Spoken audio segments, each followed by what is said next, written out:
बरेली से बड़ी और सनसनीखेज खबर सामने आई है। सिटी मजिस्ट्रेट अलंकार अग्निहोत्री ने 2 दिन में इस्तीफा देने के बाद शाम को जिला प्रशासन पर गंभीर आरोप लगाए। उन्होंने दावा किया कि डीएम आवास पर उन्हें बंधक बनाकर रखा गया और लखनऊ से आए कॉल पर अपशब्द कहे गए। मामले ने प्रशासनिक हलकों में हड़कंप मचा दिया है।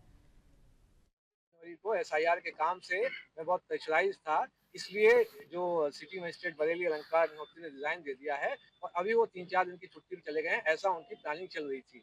इस बीच करीब 20 मिनट पहले, क्योंकि मैं अभी 10-12 मिनट पहले आया हूँ, करीब 25 मिनट पहले संभवतः लखनऊ से एक कॉल आया। कॉल आते ही उस समय तक डीएम साहब और कप्तान साहब अगल बगल बैठे थे। डीएम साहब उठकर बगल वाले बाथरूम में चले गए। बगल वाले बाथरूम में वो स्पीकर फोन पे थे। उधर से आवाज आई कि ये साला पंडित पागल हो गया है, इस साले को रात भर अपने आवास में बंधक बना के रखो, इसको साले को जाने मत देना। जैसे ही मैंने सुना, तुरंत मैंने दीपक पांडे जी जो बार एसोसिएशन के सचिव हैं उनको कॉल किया। मैंने उनको बता दिया कि मुझको बंधक बना लिया गया है, रात भर ये छोड़ेंगे नहीं। जब डीएम साहब जब बाथरूम से वापस आते हैं, क्योंकि मैं कप्तान साहब के सामने, जो श्री अनुराग आर्या जी थे उनके सामने ही मैं फोन कर चुका था, तो उन्होंने बताया ये बाहर बता चुके हैं कि हमें बंधक बना लिया गया है। तो आनंद फानंद में, क्योंकि मीडिया तक ये बात जा चुकी थी, मुझे तुरंत रिलीज किया गया। बड़ी मुश्किल से वहां एक तरीके से जान बचा के मैं भागा हूँ।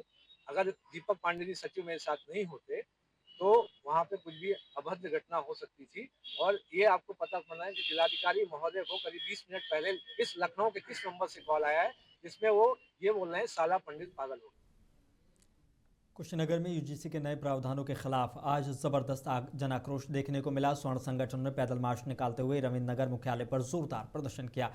प्रदर्शनकारियों ने राष्ट्रपति को संबोधित ज्ञापन डीएम को सौंपा और चेतावनी दी कि अगर नियम वापस नहीं हुए तो आंदोलन और उग्र होगा। नारेबाजी और एकजुटता से पूरा इलाका गर्मा गया। एक ऐसा कानून, मैं कहूँगा काला कानून, स्वर्ण समाज के लोगों के खिलाफ सरकार ने यूजीसी के माध्यम से लाया है। और वह कानून कहता है कि आप कृत्य कोई भी करे, दोषी कोई भी हो। मैं सरकार से पूछना चाहता हूं कि दोषी को सजा होता है या जाति को सजा होता है? आपका ये यूजीसी कानून कहता है कि दोषी को नहीं, जाति को सजा होगा। अपराध कोई भी कर सकता है, अपराधी कोई भी हो सकता है। यदि उस कानून में संशोधन नहीं होता है तो परशुराम का फरसा भी उठेगा और क्षत्रियों का तलवार भी उठेगा और सड़क पे नंगा नाच किया जाएगा। क्यों आपको ऐसा लगता है कि ये सरकार इस तरह से बंटवारे की राजनीति कर रही है? देखिए, सरकार अपनी वोट राजनीति सेक रही है। सरकार अपनी अंदरूनी कलह को सवर्णों के गले लगा के सवर्णों की हत्या करने की सोच रही है। अमरोहा में ब्राह्मण सभा ने यूजीसी के नए नियमों को स्वर्ण समाज विरोधी और गैर संवैधानिक बताते हुए जोरदार विरोध जताया है। अध्यक्ष पंडित पवन कौशिक और महामंत्री मनोज शर्मा के नेतृत्व में कलेक्ट्रेट पहुंचकर प्रधानमंत्री को संबोधित 7 सूत्रीय ज्ञापन डीएम निधि गुप्ता वत्स को सौंपा गया। संगठन ने कहा कि ये नियम हायर एजुकेशन में असमानता बढ़ाने वाले हैं और इन्हें तुरंत वापस लिया जाए।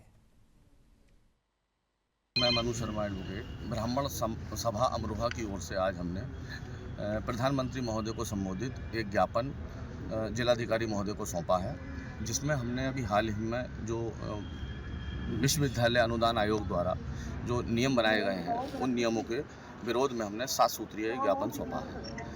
इसमें पूरे देश में इस बात को लेकर एक नई बहस छिड़ गई है और सवर्ण समाज के बच्चों के भविष्य को जो है कलंकित करने के लिए और भेदभावपूर्ण जो है ये नियम बनाए गए हैं और इसमें समानता का भी समावेश नहीं किया गया है और इस समानता के विरुद्ध कानून का हमने विरोध किया है और इसके विरुद्ध हम जो है यहाँ पर ये ज्ञापन देने आए हैं। मेन पॉइंट ये है कि यूजीसी द्वारा जो ये नियम बनाया गया है उसमें जो ग्रीवांस कमेटी बनाई गई है उस कमेटी में सामान्य वर्ग को नहीं पूछा गया है और न सामान्य वर्ग के छात्रों को उसमें लिया गया है।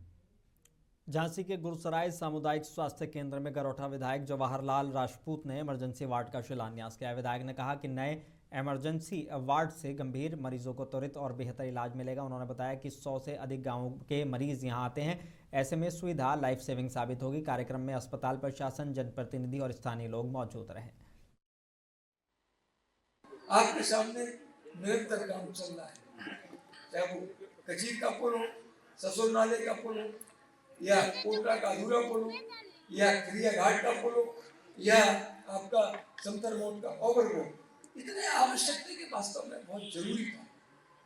तो इसलिए लगातार अपना प्रयास है, शिक्षा के जूनियर हाई स्कूलों को अपन ने उसी से कराने का प्रयास किया है, चाहे मोती कटरा हो, न्योनी हो, डुमरई हो, सिमरगा हो, तमाम जगह अपन मालपुआ हो, तमाम जगह या हमारा गोकुल, तमाम जगह अपन लगे हैं कि इनमें कम से कम हमारे बच्चों के लिए पढ़ाई की सुविधा हो। और अभी पिछली सरकारों में जैसे भवन बने, उत्तर प्रदेश के जौनपुर में मुख्यमंत्री युवा अभियान के तहत बड़ी पहल की गई है। युवाओं को स्वरोजगार से जोड़ने के लिए 5 लाख तक का इंटरेस्ट फ्री लोन दिया जा रहा है। डीएम डॉक्टर दिनेश चंद ने कहा कि लक्ष्य है कि युवाओं को आत्मनिर्भर बनाना और पलायन रोकना। बैंकर्स विभागों और मीडिया के सहयोग से अभियान को जमीन पर उतारा गया है।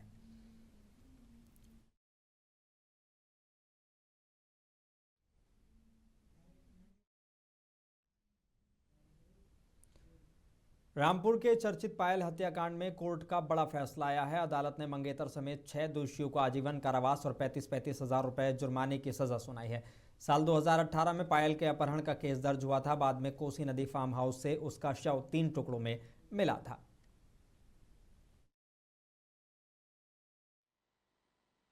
कोर्ट का फैसला सभी अभियुक्तों को उनके विरुद्ध लगाए गए आरोप 364 आईपीसी, 302 आईपीसी और 201 आईपीसी में इनको दोष सिद्ध करते हुए आज इनको सजा की गई है। इसमें कितने लोग? इसमें कुल मिलाकर के 6 आरोपी थे और सभी 6 आरोपियों को सभी धाराओं में दोष सिद्ध किया गया है और सजा दी गई है। ये मुकदमा जो थानागंज पर दर्ज हुआ था और इसमें मृतका का जो भाई है उसके द्वारा ये मुकदमा थानागंज पे दर्ज कराया गया। आज सभी अभियुक्तों को धारा 364 आईपीसी में आजीवन कारावास 10,000 रुपए के अर्थदंड से दंडित किया गया है। धारा 302 आईपीसी में भी आजीवन कारावास 20,000 रुपए के अर्थदंड से दंडित किया गया है और इसके अतिरिक्त धारा 201 आईपीसी में 5 वर्ष के कारावास और 5,000 रुपए के जुर्माने से दंडित किया गया। इसमें जो मैक्सिमम पनिशमेंट है वो आजीवन कारावास है। लखीमपुर खीरी से पंचायत चुनाव से पहले तनाव की तस्वीरें सामने आई हैं। सदर कोतवाली के चंदपुरा गांव में प्रधान पति और समर्थकों पर युवक से मारपीट और गाली गलौज करने का आरोप लगा है। घटना का वीडियो सोशल मीडिया पर वायरल है। आरोप है कि दबंगों के दबाव में पुलिस ने उल्टे नाबालिग पर कार्रवाई कर दी। पीड़ित परिवार ने एसपी से इंसाफ की गुहार लगाई है।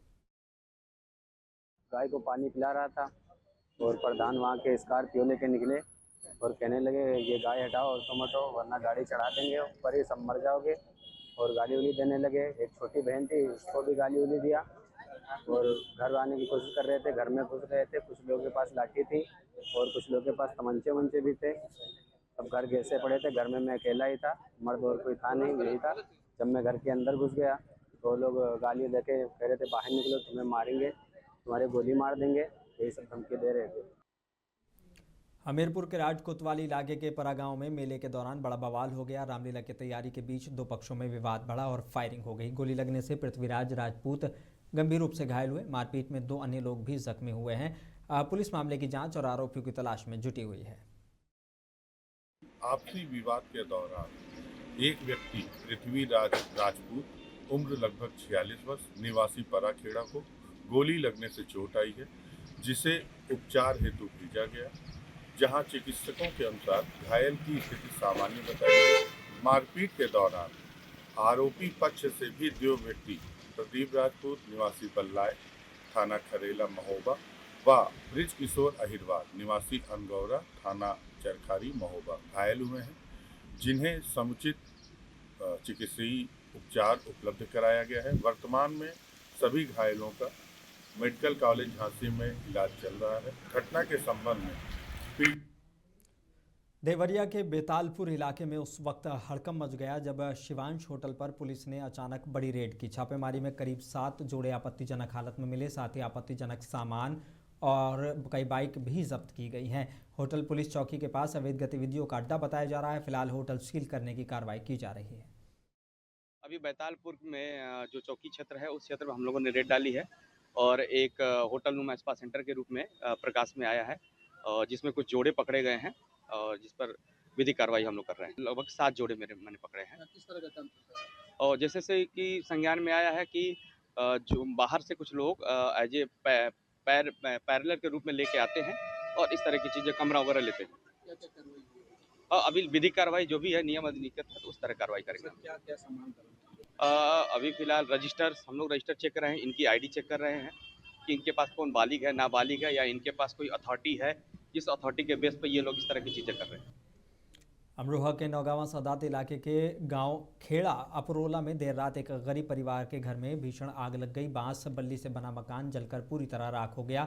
गनीमत रही कि घर में मौजूद बच्चा किसी तरह बाहर निकल आया। आग में सारा घरेलू सामान जल गया। पीड़ित परिवार खुले आसमान के नीचे आ गया है और प्रशासन से मदद की गुहार लगाई है। आग लगी है, मेरी बच्चों के ऑपरेशन हुआ था, मेरी बीवी भैया के घर थी तो मैं चला गया था और मैं यहीं रहता सहता हूँ। और 1 और 1:30 बजे के बीच ये आग लगी। 1-1.5 लाख रुपए का ये मेरा नुकसान हुआ। छोटे छोटे बच्चे इसमें ही रहते हैं और मेरा घोड़ा भी था एक, वो भी जल गया। और यहीं लड़का सो रहा था मेरा और एक और था है, वो भी जलने थोड़ी सी लपट लगी उसे, मेरी बग्गी जल गई। और फिर मैं जैसा आया तो बुझाया तो देखा सब जल गया था। मुझे जब पता लगा मेरे लड़का खाट पे सो रहा था, उसकी खाट आधी जल गई और मैं जो वो मेरे पास गया भाग के, नो पापा आग लग गई। मैं जब आया तो बग्गी खींची, जो भी बची वो बचाई, अन्य सब जल गया। अमरोहा के हसनपुर तहसील इलाके के गांव आदमपुर में दर्दनाक हादसा सामने आया है। घर के बाहर खेल रहा 2 साल का मासूम नाले में गिर गया, जिससे उसकी मौके पर ही मौत हो गई। हादसे के बाद परिवार में कोहराम मचा है। ग्रामीणों ने सड़क निर्माण में ठेकेदार की लापरवाही को जिम्मेदार बताते हुए कार्रवाई की मांग की है। उत्तर प्रदेश के सहारनपुर में द्रोणाचार्य आयुर्वेदिक मेडिकल कॉलेज के छात्र विशाल की संदिग्ध मौत के बाद भारी हंगामा हुआ। गुस्साए परिजनों ने सुंदरपुर शाकंबरी मार्ग जाम कर इंसाफ की मांग की है। कॉलेज प्रबंधन पर गंभीर आरोप लगाए गए हैं। पुलिस ने मुकदमा दर्ज कर निष्पक्ष जांच और जल्द गिरफ्तारी का भरोसा दिया है, जिसके बाद जाम खुल सका। महुआ से दिल दहलाने वाली खबर सामने आई है। बता दें कि शहर कोतवाली इलाके के पसवारा गांव में शादी से महज 9 दिन पहले 20 साल की युवती ने संदिग्ध हालात में जहरीला पदार्थ खा लिया। हालत बिगड़ने पर उसे जिला अस्पताल ले जाया गया, जहां इलाज के दौरान उसकी मौत हो गई। पुलिस ने शव को कब्जे में लेकर जांच शुरू कर दी है।